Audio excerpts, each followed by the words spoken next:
Mandiri adalah sebuah gedung dan museum sejarah yang terletak di Jalan Lapangan Stasiun Nomor 1, Jakarta Barat, dan dikelola oleh Bank Mandiri.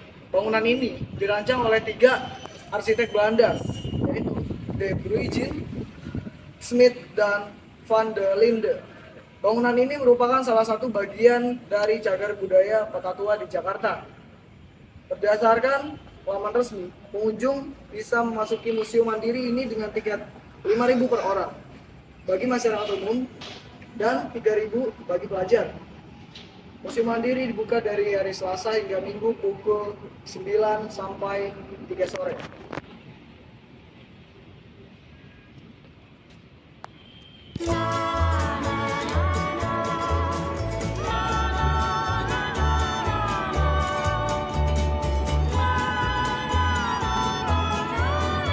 Ketika melakukan nasionalisasi perusahaan asing pada tahun 1960, gedung ini beralih ke kepemilikan dan digunakan sebagai kantor pusat Bank Ekspor Impor pada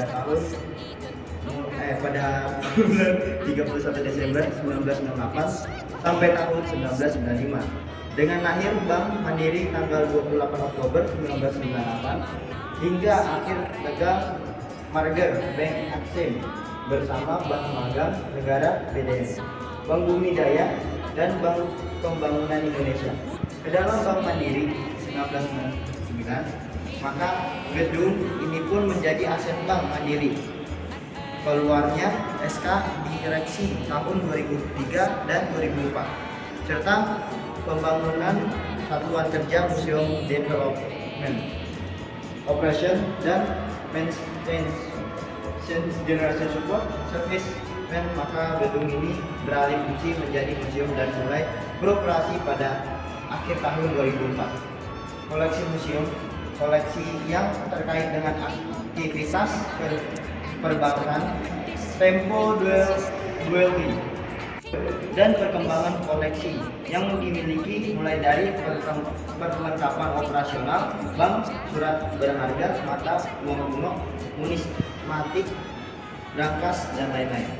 Geef mij maar nasi goreng met een gebakken ei, wat sambal en wat kroephoek en een goed glas bier erbij.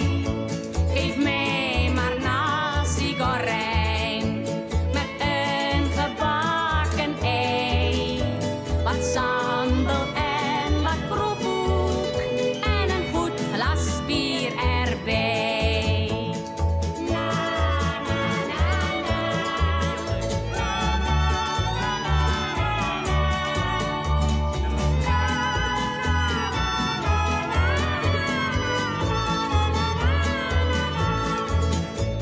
Ik ben nou wel gewend, ja, aan die boerenkool met worst.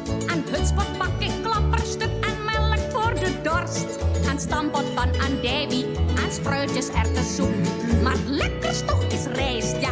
Koleksi perlengkapan operasional Bank Tempo dulu yang unik antara lain adalah peti uang, mesin hitung, uang mekanik kalkulator, mesin pembukuan, mesin cetak, alat press bendel, dan steel press safe deposit box, maupun aneka surat berharga seperti biljet deposito, sertifikat deposito, cek obligasi, dan saham.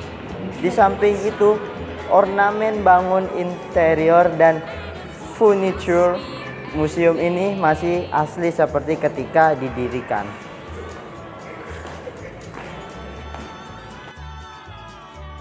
Ya, Museum Mandiri ini dibangun pada tahun 2004.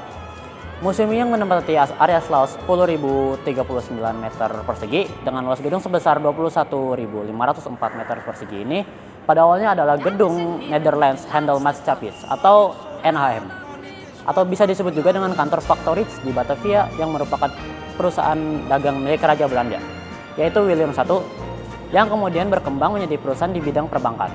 Seperti bisa lihat ada kayak mesin ketik-ketik di sini.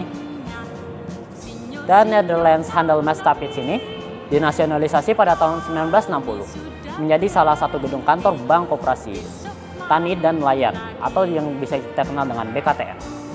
Urusan ekspor impor kemudian bersamaan dengan lahirnya Bank Ekspor Impor Indonesia atau Bank Eksim pada 31 Desember 1668. Gedung ini pun beralih menjadi kantor pusat Bank Eksim hingga akhirnya digabung bersama dengan Dagang Negara atau BDN, Bank Bumi Daya BBD, dan Bank Pembangunan Indonesia atau yang bisa dikenal dengan Bapindo ke dalam Bank Mandiri pada tahun 1999.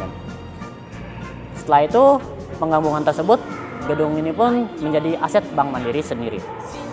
Dan gedung ini mulai diresmikan pada tahun 1929 dan sebagai Netherlands Handelsmaatschappies di Batavia dengan nama De Factories.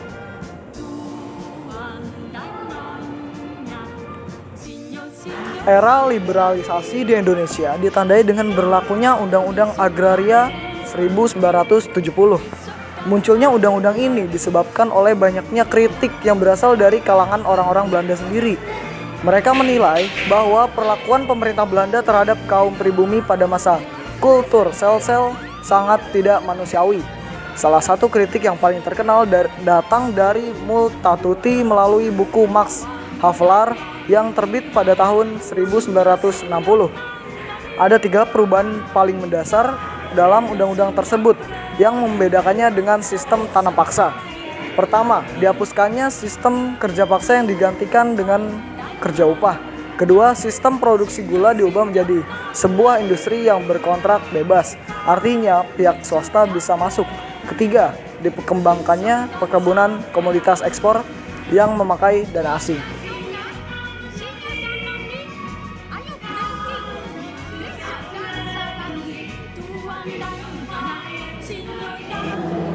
Ya, menurut informasi dari buklet Kaca Patri Museum Mandiri yang diterbitkan oleh Mandiri Museum, Kaca Patri dengan nilai seni yang bisa dianggap mahakarya ini dirancang oleh F.H. Ebing Junior yang merupakan anak dari Sekretaris Direktur NHM di Amsterdam, Belanda, yakni F.H.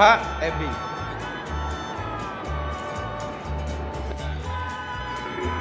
Kaca Patri ini menggambarkan 3 bagian penting. Bagian pertama adalah kisah perjalanan pelaut Belanda Cornelis de Houtman dalam menemukan bumi Nusantara dan akhirnya membuka jalan bagi para pedagang Belanda yang dinaungi oleh Verenigd Oostindische Compagnie atau VOC masuk ke Indonesia. Bagian berikutnya adalah penggambaran 5 sosok yang terdiri dari 4 wanita dan 1 pria tua.